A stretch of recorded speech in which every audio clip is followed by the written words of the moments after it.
Bonjour, monsieur. Bonjour, cher confrère. Alphonse Moïse Soudé, journaliste. Ok.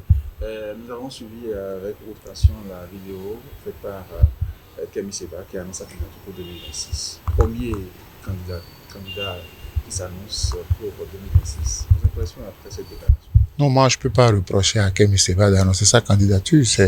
C'est un homme qui a la carrure, il est présidentiable. Une chose est d'annoncer sa candidature, une chose est de remplir les conditions pour pouvoir participer aux élections. Tout le monde peut se lever et dire qu'il a envie d'être candidat. Il faut qu'il soit porté par les Béninois. Donc, pour être porté par les Béninois, il faut franchir un certain nombre de filtres. S'il arrive à franchir ces filtres-là et qu'il se représentait, les Béninois vont décider de qui sera le président prochainement. Mais je dis le problème que ça pose, parce que le chef de l'État actuel a entrepris un certain nombre de réformes par rapport au système partisan, renforcer la force des partis politiques. Il sera difficile aujourd'hui qu'on parachute hors d'un parti politique quelqu'un qui n'est pas candidat. Ça risque de poser problème. J'ai entendu Kemi Seba faire un clin d'œil aux démocrates. Au sein des démocrates, il y a des gens qui nourrissent des ambitions politiques. On ne peut pas leur dire, au profit de Kemi Seba, céder la place. Ils ne sont pas venus en politique pour les beaux yeux de quelqu'un. Ils se sont battus. Quelqu'un comme Nouréni Achade, ne lui dites pas de sacrifier ses ambitions au profit de Kemi Seba. Quelqu'un comme Éric Koundété, ne leur demandez pas de sacrifier leurs ambitions. C'est vrai. Si Kemi Seba a envie d'être candidat, je ne suis pas contre. Mais il faut qu'il remplisse les conditions. Et est-ce qu'il est membre du Parti des démocrates? Non. Et si le Parti des démocrates doit le soutenir, cela appellera un congrès.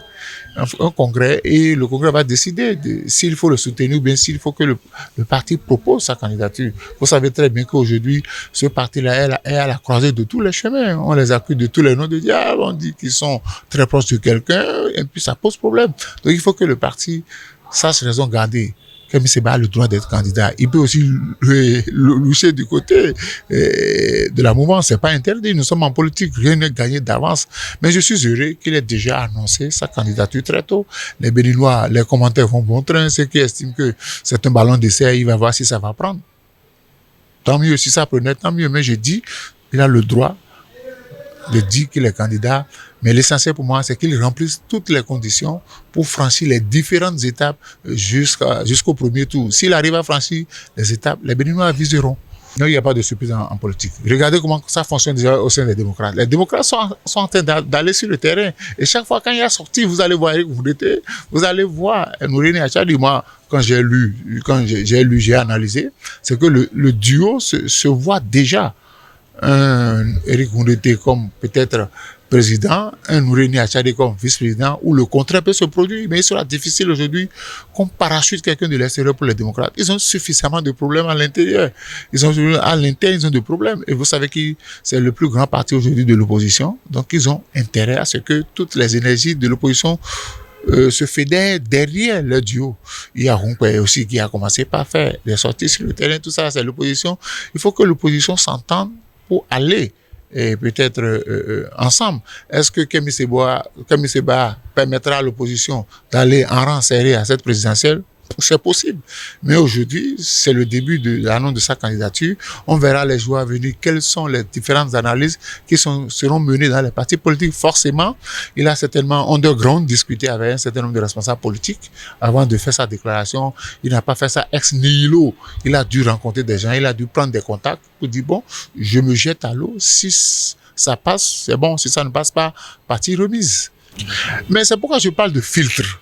Kemi Seba, lui, les textes, c'est un intellectuel avec qui j'ai débattu sur des plateaux de télévision. Il connaît le code électoral. Il voit la lutte que mène aujourd'hui le parti Les Démocrates pour le toilettage. Il y a trop de handicap dans ce texte-là qui l'empêche même d'être candidat. Trop de handicap. Vous savez, les fameux 20%.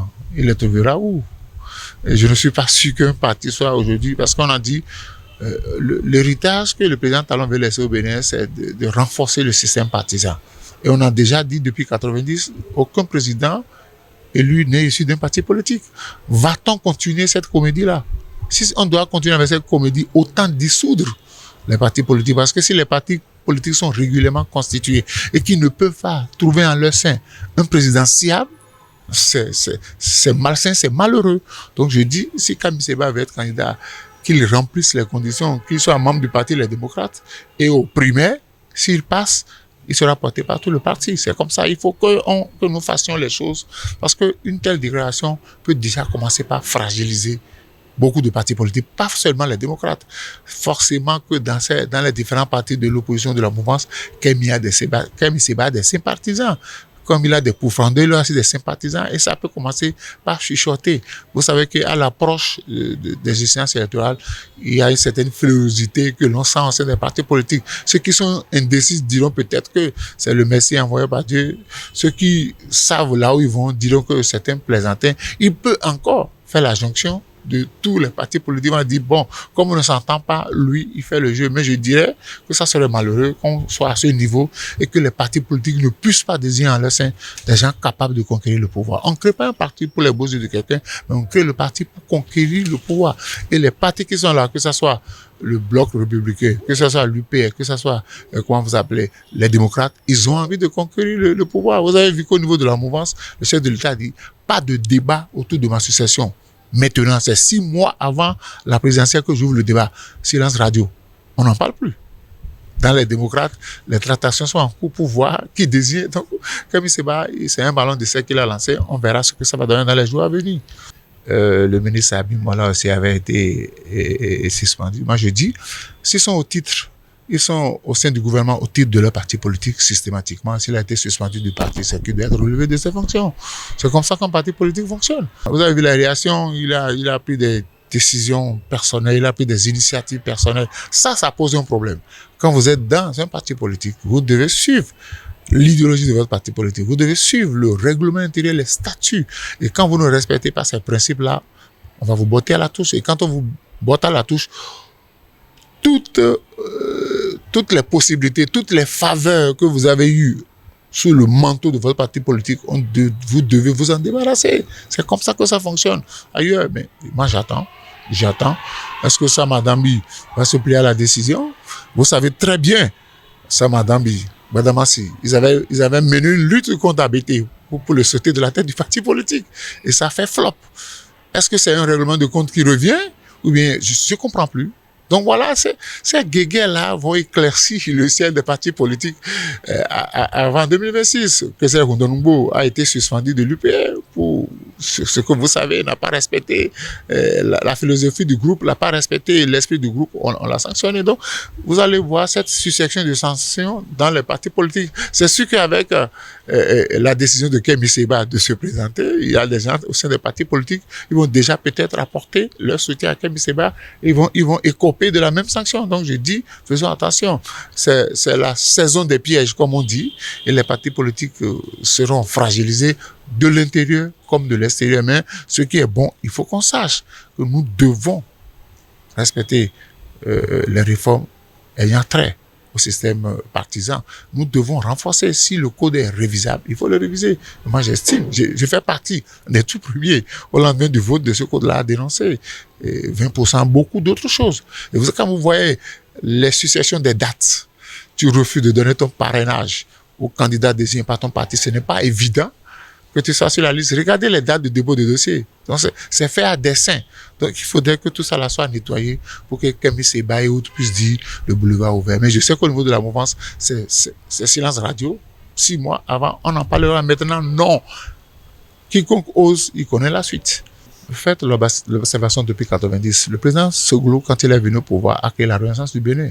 Tout le monde était allé à la rivière parce qu'il avait la possibilité de distribuer des postes, de distribuer des responsabilités. Donc, on était obligé d'aller vers Soglo pour avoir des responsabilités. Tout le monde est rentré dans le parti politique de la Renaissance du Bénin. Quand il est parti, c'est Kérékou qui est arrivé. Il veut créer quoi? Union du Bénin Futur, UBF. Vous avez vu, les petits partis se sont disloqués au profit de l'UBF. On a eu les postes de responsabilité. Quand il est parti, le parti a volé en éclats. Boni Yahi est venu au pouvoir sans être membre d'un parti politique. Au pouvoir, il a créé son parti politique FCBE. On sait ce qui est arrivé. Le chef de l'État, Patrice Talon, a été porté au pouvoir sans parti politique. Il a créé ses partis politiques. Il est en train de finir. Et forcément, dans les partis politiques, les ambitions sont nourries. Et quand les gens ne vont pas trouver leur compte, ça va partir. dans tous les sens. Et puis, des partis, des gens vont démissionner avec leurs militants pour aller vers... Et ça a commencé déjà. Donc, 2025 est une année charnière pour 2026. Tout se prépare maintenant. Et vous allez voir, il y a des gens qui parcourent déjà monts et vallées pour se présenter à qui de droit, sans même être désignés par le parti politique. Personne ne constate ça, personne ne dit rien. Donc, il y a que dans les partis politiques, les courants, que ce soit de l'opposition de la mouvance, vous allez voir, qui vous souviennent que quand Boni Yayi avait désigné Zinsou, alors que c'est Abiola qui était envisagé, vous avez vu ce qui s'est passé. Les gens comme le ministre Badamassi, ils ont quitté là-bas, ils sont allés vers Adjavon, après ils sont revenus, beaucoup sont partis, donc ça va arriver. C'est pourquoi le chef de l'État a dit, chez moi, on se tait, 6 mois avant on va parler. 6 mois avant on va parler, forcément qu'il y a des stratégies, 6 mois avant, c'est là que toutes les ambitions vont éclater, on va faire les primaires, on va désigner. Il a dit, il ne restera pas actif. Et comme Boni Yayi aussi ne restera pas inactif, il ne restera pas inactif dans le choix de son successeur au niveau de la mouvance. Boni Yayi ne restera pas inactif au niveau de l'opposition. Le patriarche Soglo dira son mot. Donc, ça va se jouer comme ça. Donc, moi, je crains que les partis politiques qui ne sont pas solides, disons les choses clairement, c'est un panier à crabe. On ne s'entend pas, mais parce que nous accompagnons le chef, mettons-nous ensemble. Quand on sent que le chef veut partir, allez, chacun va sortir ses griffes et puis l'intérêt du groupe va voler en éclats. Merci. Je vous en prie. Pour refléter au mieux notre engagement envers les communautés au Bénin, en Afrique et dans le monde, votre plateforme média Reporter Bénin Monde embrasse une plus large vision et devient Reporter Média Monde. Nous sommes le trait d'union entre les communautés et les gouvernants. Suivez-nous via notre site www.reportermediamonde.com et en vous abonnant à nos différentes pages sur les réseaux sociaux. Reporter Média Monde. Nous faisons de votre information l'actualité du moment.